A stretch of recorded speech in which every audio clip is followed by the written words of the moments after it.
Yes, it was very easy to connect with other artists in LA because I think so many people, including myself, move to a big city like this to further their career, to make connections. So as soon as I moved here, it was so easy to find other hungry artists that wanted to connect and like bounce ideas. And I now being here, I have such a big network of artists that if I have a project and I have questions, like, I can ask them or I can bring on other artists to help me. It's so easy. The downside that I found was that because everyone moves here to, further their career, to make the connections, it's a little harder to just have friends for friends' sake, right? Where, I find myself not so much calling an artist friend to say, hey, do you want to just go have a drink and just talk about nothing, or just come over to play a game? Like, everyone's so busy here. Where I'm from in Pittsburgh, it was so much easier to have passive friends and just have, a nice time. But it was harder to find people that were so passionate with their career. And I'm saying this, I haven't lived in Pittsburgh now for 10 years. It could be very well different. And that's just my opinion. But I mean, that's how I find it. I share the sentiment with you as we talked before, a little bit before we start. I live in LA for 10 years. And one thing that I don't miss is every time I meet someone, the very first question is like, what do you do and who do you know? Yeah, That totally. was something that I didn't realize was very much part of the culture until a little bit later. And then when we moved to, we're in Texas now, people don't give a shit what you do. Really? Everybody's just, I mean, for the most part, everybody's just very friendly. They just, neighbor talks to you about everything and anything but work. So it's a different environment. I mean, I'm in Austin. I guess that depends what city you were from. But that's one thing I don't really miss about LA. I always felt like every time you go out, it almost feel like it's a network event. You need Yes. to meet people, and people want to meet you. But it's an amazing city. It's a beautiful city. But now, being an artist that's been there for 10 years, do you feel that's important for artists to be in major cities like LA, New York, even Miami now? Because of Art Miami and Design Miami, Art Basel Miami has such a hub for artists. Do you think that's like fundamental, you to be in those major cities to be able to make in this industry? Good question. You have a lot of good questions. Well, I have a podcast about this. It's a podcast about art and business, and I talk to a lot of successful artists. And obviously, I can only give my opinion, and what I'm saying isn't factual. But I believe that to get a good start as an artist and take it seriously, you need to be in a bigger city. And there's a lot of reasons, and the main reason, I think it's very crucial to leave where you grew up. Like, if you grew up in Atlanta, Georgia, or you grew up, in anywhere really, I think you need to leave and go somewhere else. And the reason is, I mean, this is for myself. This is from all the guests, my artists I've spoken with on my podcast. When you stay where you grew up, you have all these expectations from your friends to be the person you was as a kid. You have all these obligations to people that, well, it may further you as like a friend to them. Like, it's really holding you back from pursuing your career. Because when I moved away from where I grew up, I didn't have a lot of people I knew out here. So I really dug in and started like pushing my career, and I didn't have all these things holding me back anymore. And moving to a big city is so beneficial because there's a lot, if and strictly speaking from a fine art perspective, moving to a big city affords you the opportunity to go to so many art openings, art galleries, so many world-class artists, you know, visit your city to do exhibitions, to do talks, to do murals. So you're just surrounded by the thing you want to be more. And just simply by being with that exposure, it helps you, it pushes you, you get to see kind of a more of a blueprint of what you can do because it's right in front of your face. So I think it's really beneficial. I think it's super important to be in a bigger city if you're trying to make it as a fine artist. Again, this is just my opinion. Well, do me a favor, plug in a little bit about the podcast. Tell us the name and a little bit about it. Sure. The podcast is called Clean Break. So it's cleanbreakpodcast.com. It's like on every podcast platform. It's on YouTube. It's about art and business. When I got started, like, if you want to be a doctor, you want to be a dentist, a chiropractor, you go to school and there's a curriculum that everyone has to follow. And it's hard, but the path is there. You see it. The thing about being a fine artist, a lot of different careers like a musician or whatever, there's no set path, right? My success was mine, and you couldn't replicate it for your own success. Just how I couldn't replicate the artists I looked up to become successful.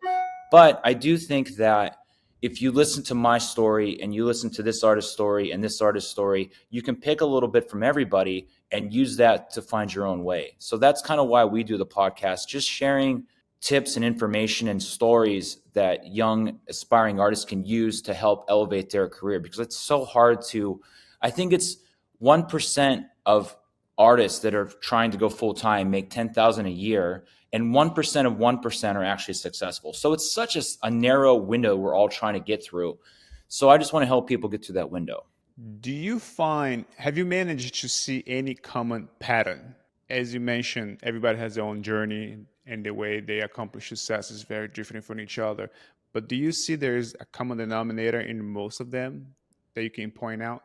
Yeah, like I said, the one thing I noticed 9 times out of 10 is the successful artist isn't successful in the city they grew up in. They moved. It's just, there's so many reasons why that's a factor.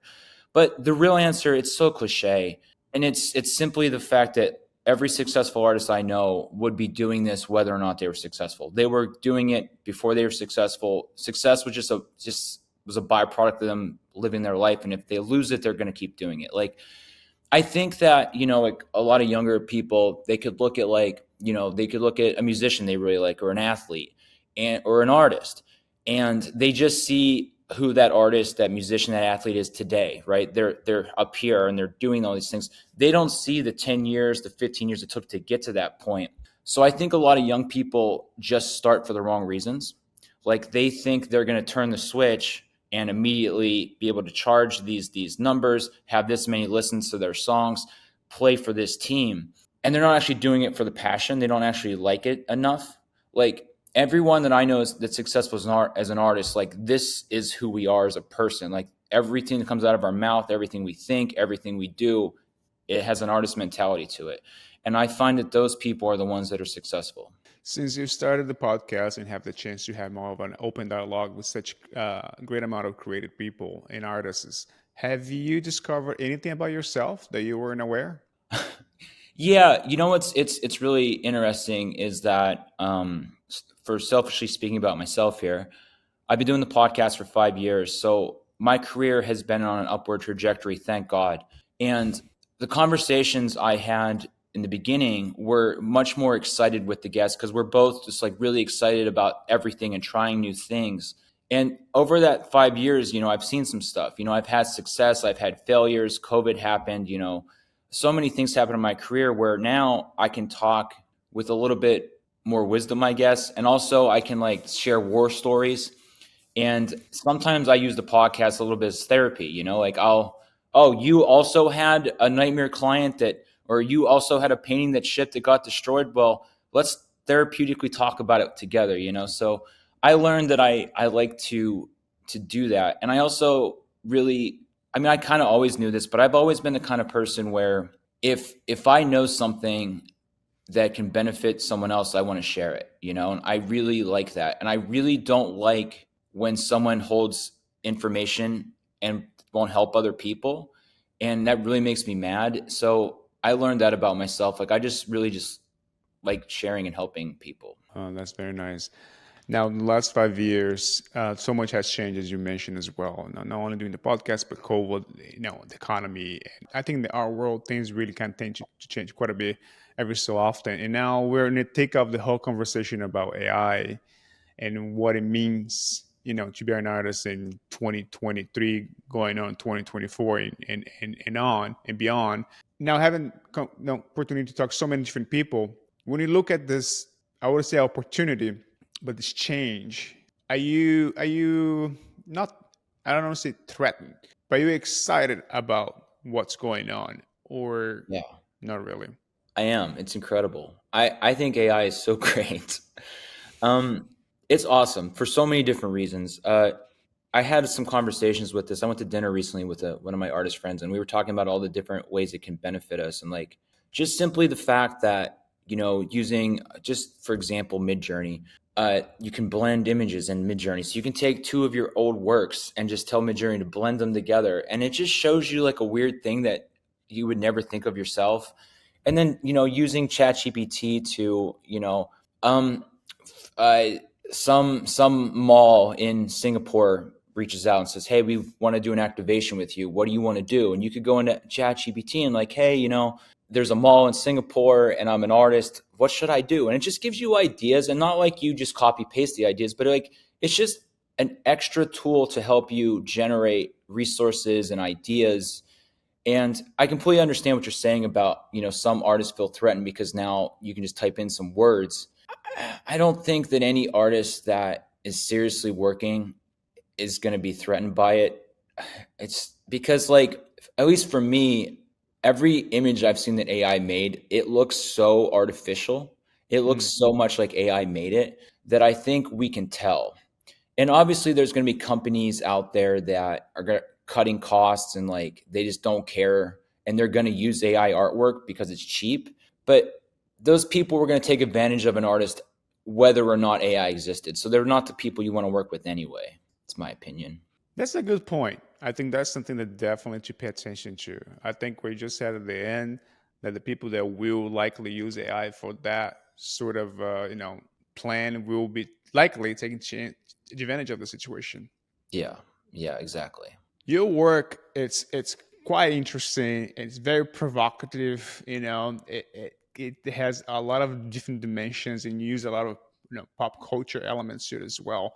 Have you ever done a piece that you felt was true controversial? Something that you weren't sure about, you would be able to show it.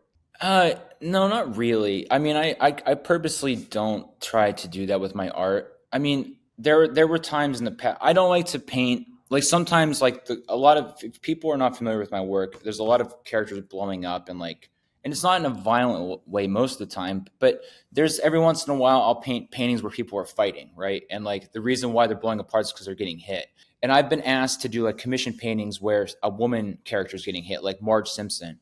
And I personally, like, I have a little bit of a problem with that. Like I don't like to show women. I don't know if that's sexist or not. I don't know, but I just don't like to do it. um there was one time that I didn't think this was controversial at all. I was just going throughout my day, but I got hired to do a mural in a town in Florida, like in the middle of Florida. It was a mural festival, and it's a little town where it's a lot of older people, but there was a group of young people there that are trying to like revitalize their town and bring in tourism and get people to move there. So they had a mural festival. They hired like 6 or 7 artists to come in, and I did this huge mural. Like it was so big, and it was all cartoons because I paint cartoons. Well, the old people in the town hated it, right? The mural was based off of a very famous painting called Guernica, and it was a take like a cartoon version of Guernica with like different cartoon characters. Anyway, the old people in town, they hated it so much that they took me to court. Uh, they said that I was an LA gang member and I came into town and illegally painted this mural, and it's too violent. And I swear to God, I'm not like a legal. What's the word? Like I had to hire an attorney or something, like someone to defend me. And they're like, this mural's too violent. Because one of the characters, so in the original Guernica, there's a woman on fire, right? She's holding a baby. She's running. It's a very important painting. I just made like a goofy version of it, and so SpongeBob is on fire. SpongeBob SquarePants is on fire. And anyway, these old people are like, this mural he made is too violent. And I swear to God, the person defending me, one of his arguments, he literally had a giant printout of an episode of SpongeBob SquarePants where SpongeBob is screaming so loud his skeleton bursts out of his body. And the argument was, you're saying this mural is too violent for kids, but the actual episode of SpongeBob shows the exact same kind of thing. So he isn't doing anything out of the ordinary. Long story short, I had to go to Florida twice for two different like trials or whatever. We ended up winning, and the mural's still there, but it was a nightmare. It was so crazy, but the mural's still there, which we won, I guess. So great for me. Things like that makes, since that happened, do you feel like more cautious about what are you No. going to do in terms of projects? Do you find yourself sometimes, because we are also in an environment that criticism, come up fast and furious to all sides. Do you find yourself self-censoring you before you when you are developing, a new painting or a new mirror or anything like that? No, I don't. I mean, I'm consciously never gonna paint something like derogatory or like that's purposely out to hurting. I don't do that kind of stuff. So I don't because I don't do that. I don't ever censor myself or worry about that. People complain about everything. Like so many times, I'll be just painting a dumb cartoon, and someone will decide that it's a stab at Republicans, and then and it's like I wasn't even thinking about politics. You know what I mean? Like when NFTs exploded a few years ago, when I released an NFT, like so many other people, environmentalists jumped on board. And I'm not saying I disagree with them. I'm just saying that no matter what you do in life, if you're putting something out in the public, someone's going to be upset about it, right? And I just don't. I don't really try to think about that stuff. I just do what I do. Are you someone who reads, the criticism, reads comments, or? Unfortunately, yes. Yeah, Mm. I can't help myself. Uh, yeah, I don't want to read them, and I try not to. But like, it's so tempting to just like they're just right there. I just got to scroll and yeah, but I don't. I used to engage with it, but I just don't engage with it anymore. I read it and just be sad for a little bit and move on with my life.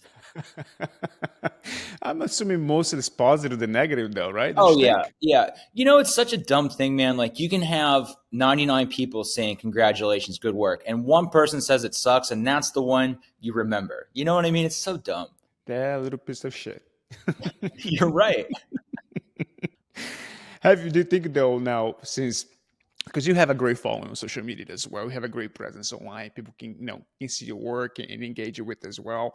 Now, with so many years, and social media's been around for 10 plus years now. Have you gotten better at dealing with some of those negative comments, or it's Yeah. still kind of hurt just as bad as the early days? Yeah, I've gotten better because a lot of it's always the same stuff. Mhm. The biggest criticisms, the two biggest, well, I guess it's the same thing because I use a lot of pop culture references in my work. I'll always get, I've been doing this for 18 years. I'm 41, right? I've been doing this for a long time. So every once in a while, a 22, 23-year-old artist who's just starting out will see my work and like, he's not successful yet because he's just starting and it's fair, but like, why don't you come up with your own ideas? You're just ripping off everybody. It's like, oh my God, I've never heard that before. You're really so like it's a lot of it's the same criticisms, you know. It's the ones where I'm like, here's a new work I made, and someone's like, your line work on the apple is a little off. Like when someone actually like critiques the work, that's when it stings. But Mhm. most of the time it's just like the same dumb criticisms over and over. It's funny when people criticize you for originality, but the critique itself is not original anymore. Oh shit, I should tell them that. Why don't you come up with your own criticisms? I've heard this one before. That's pretty good. I'm going to steal that.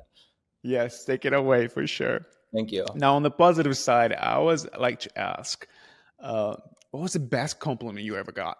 Oh my God. My mom, when I was young, she was like, wow, you really, I don't remember the exact words, but the compliment was more along the lines of like, you want to be an artist, go do it. I don't think that you're going to do anything else. So my mom was very supportive of me being me since I was a kid because like I've always just made art and draw and paint and everything. And the best comment is like, she's like, yeah, you're going to do this, go do it.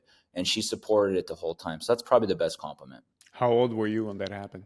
God, dude. I mean, probably. I mean, honestly, I guess what every kid has to make a decision if they're going to go to school after high school and everything, right? So I was probably like 15 or 16 or somewhere around there. At that point, was that a backup plan? I mean, I'm sure being No, an artist was something there wasn't a backup there plan. was That was no, it. no. Well, actually, let me. I was gonna be creative. Like when I was 17 and 16 and everything, like I was drawing nonstop, but I was also making a lot of like websites and just on the internet, like making stuff and drawing. So like I wanted to be creative. So I thought that if I had to do something creative but be a little bit more like business minded, I was going to be a web designer. This is like the year 2000. So, but once I went to a technical school to learn like Photoshop. Like again, this is the year 2000. when you could go to school to learn how to do Photoshop. It wasn't just like a YouTube video. But because I grew up in Pittsburgh and it was early days with tech and design and everything, there was no jobs, right? So I did spend a good amount of time just doing regular everyday jobs. Like I worked at like a Kmart and like a Costco, but the big one was I worked in car insurance for like 5 or 6 years. And thank God, like the car insurance job was so boring, but it was easy and it was stable, and like I got paid and I had like vacation time. And if I never would have took the chance and took the jump to be an artist, I could have stayed there the rest of my life, but I would have just been questioning like why I didn't make the jump my entire life. Yeah, it's life, right? Things goes all over the place for sure. Is your mom still with us? Yes, she's still with us. Yes. So now that she sees everything you accomplished and everything you've done so far, and what is the conversation like when you go back home? She's just proud of me. She's really happy. Like she, not to speak for her, but she had dreams that she never fulfilled. Like I think everybody wants to be a thing. Like someone wants to be an ice skater, someone wants to be a painter. And she's just really happy that I did the thing, and I found success with it. And like I have a team that helps me now, right? So like my assistants and my manager, and like she's happy that I can help other people, like because like not only do you work here, but like I hire artists. So like it's like a mentor kind of thing too. Like they come in here and like by the time someone leaves here, they learn how to paint really fucking fast and really good. And they also they're around soaking up like here's how you deal with a contract and here's how you talk to a commercial client. So my mom likes that I help people. So she's just proud. Do you feel that's a natural transition for you, as you mentioned now that with the podcast and being able to help other people and employing more artists as well, of like a mentor role for a younger generation? Yeah, I think so. Especially as I'm getting older. I mean, I'm not that old, but like I don't know, when I turned 40, I definitely had a head change of like what I'm doing. Cuz it felt like up until recently I was just kind of can I cuss? I keep saying fuck. I'm sorry. I keep screwing or I just No, please. This okay. is this is this is your episode, buddy. All right, Just whatever you cool. want to say it, go for it. Great. Fuck, fuck, fuck. Um, no, I mean, up until like recently, I just always felt like I was kind of fucking around with everything, like just painting whatever and like trying different things. And now that I'm like, this is gonna probably be the rest of my life at this point. Like, I think a lot of people when they're starting out, you get fearful of you're gonna lose the success, you're gonna lose the whatever you have.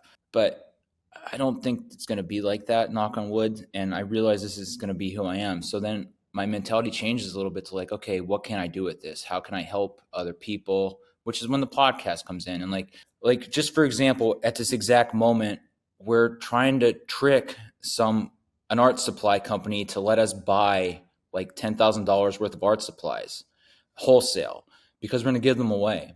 My podcast helps artists, and I thought, what better way to help artists around Christmas? Like, look, like just click this button and we'll send you like $500 worth of art to like a bunch of kids, like here's paint, here's everything. No store wants to sell us art supplies wholesale to give away. So like just the head change of like, okay, what can we do to like help, and that's really the biggest difference. Outside supplying material for young artists, what else do you think is needed in the industry right now that can really transform and create more opportunities for the upcoming generation? Very good question. Every once in a blue moon, a school or whatever asks me to talk to their kids, their art programs, right? And I'll do it, and I'll talk about what I do and everything. But then I'll talk to the teachers, and like the one takeaway that I keep seeing is that all these schools and all these places teaches kids how to make art, but they don't teach the kids how to sell it or how to write an invoice, or how to send an email to a gallery. There's no business sense. There's no business practices being taught. And they teach like these schools are just like, if you're a good enough painter, you're going to be successful. And it's not the case. Painting is a part of it, of course, or designing, whatever you do. I think they need to teach them how to price artwork and how to sell it. And I don't think a lot of schools do that. And I think it's so important. And like, because money is such a taboo topic in the art world. And like, there's like this romanticizing of being a starving artist. And like, I mean, I was a starving artist when I started out, and so were a lot of my peers, and it sucks. Like, it's not cool to not have money, you know. So let's talk about how to sell your paintings. Let's talk about how to raise your prices. Like, I think schools need to help kids do that. So how do you price art? How did you price yours? Do you have a formula?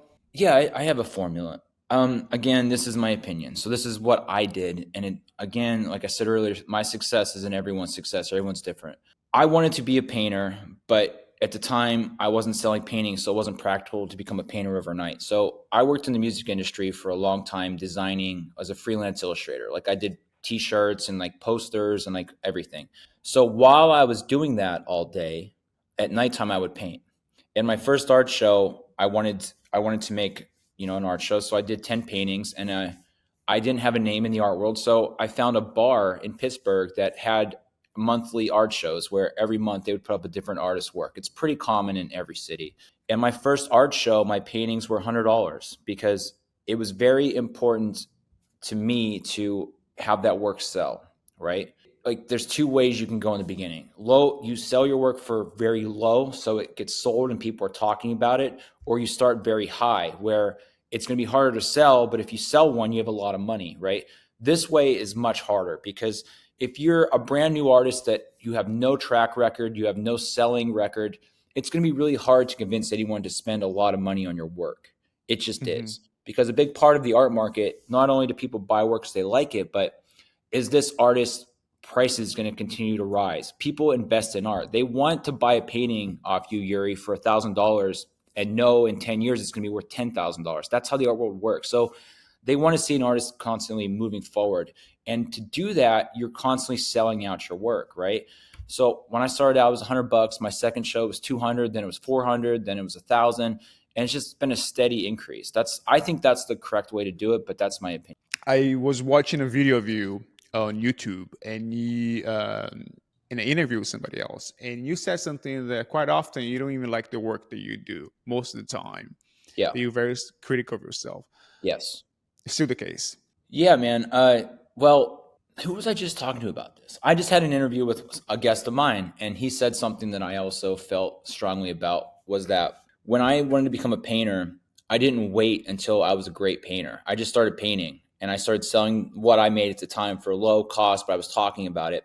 And what I meant was, like, I think so many artists and whoever, they don't think their work's good enough to show yet, so they keep making it better and being embarrassed to show anybody, and they never show anything because it's never going to be good enough, right? So when I Hmm. say things like that, what I mean is, like, I'm very critical of my work because I want it to be better. I want my painting to look like a human didn't touch it. Like, that is my goal with my work. Like, it looks so clean and perfect that, like, was this printed? Oh no, a human being made this, right? Mm. So when it's not that, I'm very critical of my work. And I think it's helped me up until this point to not, like, sit back and just, like, pat myself on the back, like, look how good you're doing. Like, it's always been like, do better, do better, do better. So I'm hypercritical. It's just baked into me to just also be critical of myself. Was there ever a point in your career that you allowed yourself to pat yourself on the back and say, you know what? Attaboy, good job. I try. I have a good artist friend named Brent Esterbrook, and we get together sometimes, and he talks about gratitude, and so is my friend Michael Branner, another artist, and, like, they practice gratitude, and, like, they're very conscious of taking time to appreciate what they have. And I don't know if it's because I'm this East Coast, I was born in the country, like, it's just not baked into me to be pat myself on the back. It's just not who I am. There's been a few times, like, I had a show last year in Tokyo, and that was always a goal of mine to do a show in Japan. Like, the studio I'm in now is like a dream studio. It's this huge space. It's in downtown LA. So, like, when I got this, I was like, good job, Matt. But day to day, it's not really. I'm not really taking time to congratulate myself. It's just not who I am. Well, at least you take the time. The big ones, right? Every Yeah, once in a exactly. while, I think it's a Milestone. good thing as well. I Uh-huh. can relate to that. Do you have a secret talent? God, do I have a secret talent? You know what I'm really good at, and I'm not going to do it right now. I can come up with songs really, really effortlessly. Like, someone walks in the room and they're holding a pink donut or something. I can come up with like a 30-minute song that everything rhymes right away. I'm really good. I'm not a good singer, but I can just make up songs. I'm really good at it. So I think that's my hidden talent. Do you play any instruments? I was in so many punk rock bands growing up. Like if I like if for whatever reason like I had to switch careers tomorrow and I get to pick what I would do, I would be in like a world touring punk rock band. So I was doing that like a lot in my 20s. So I was the singer of the band and I would play guitar. Huh? Do you still play though? How often? Zero. Yeah. I don't play at all, man. Like I wish I did, but I'm just so busy now with everything else. What about guilty pleasure? Uh, I play a lot of video games, which I'm like not stoked about. You know what's weird? I play a lot of video games, and my girlfriend like she thinks it's cute, and I don't like. To me, as like if I was with someone that played this many video games, I would think they're a loser. But she thinks it's adorable for some reason. But I mean, I don't play all the time, but like I wish I didn't play video games at all. Like if I could just do some push-ups instead of play video games, or like do anything beneficial, you know. But I sometimes I just need to just disconnect my brain and just sit there and just shoot, aliens or zombies on the TV for a little bit. Hey, I have spoke to a lot of people that see video game as an art form, as Yeah, an evolution. How we're very much focused on VR, in terms of the industry, AI, and all those NFTs. How video game will become, it already is, but will become a much big extension of the art world, yeah, and how people is going to perceive art. So who yeah. knows? Hopefully, yeah, yeah. You're right. Absolutely. What is the thing that never fails to make you laugh? French bulldogs. I used to have a French bulldog. She passed away 2 years ago. They're so stupid. But my I have like I have my Instagram account, but then like everyone has a fake one for like just their friends or whatever. And I follow like a lot of dog accounts and like just watching French bulldogs just exist and just try to get through their lives. It's so funny to me, and I just love to like just watch videos of those dogs. We have a friend of ours, Ryan Jackson. He is an architect designer based in LA as well, and he has the same thing. He has two, I think, but he follows all the accounts about French bulldogs. Hmm. He's obsessed over. So all the time I come across something that's funny, I know that Zach could send that to, and it's always him. So next time I'll send the one to you as well, and then Right, perfect. I start adding my list of people to start sending memes and funny videos about French bulldogs. Perfect. Thank you. What's the best thing about you? No, let me rephrase this. What's the best perk of being you? It's selfish, but I get to do what I want every day. I wake up and I do exactly what I want. Um, there's been so many times in my life where I was let fear take the wheel. I was in bad relationships. I let drugs and alcohol take the wheel for a while. But I think the best thing is I wake up and like whatever I want to do that day, I do it.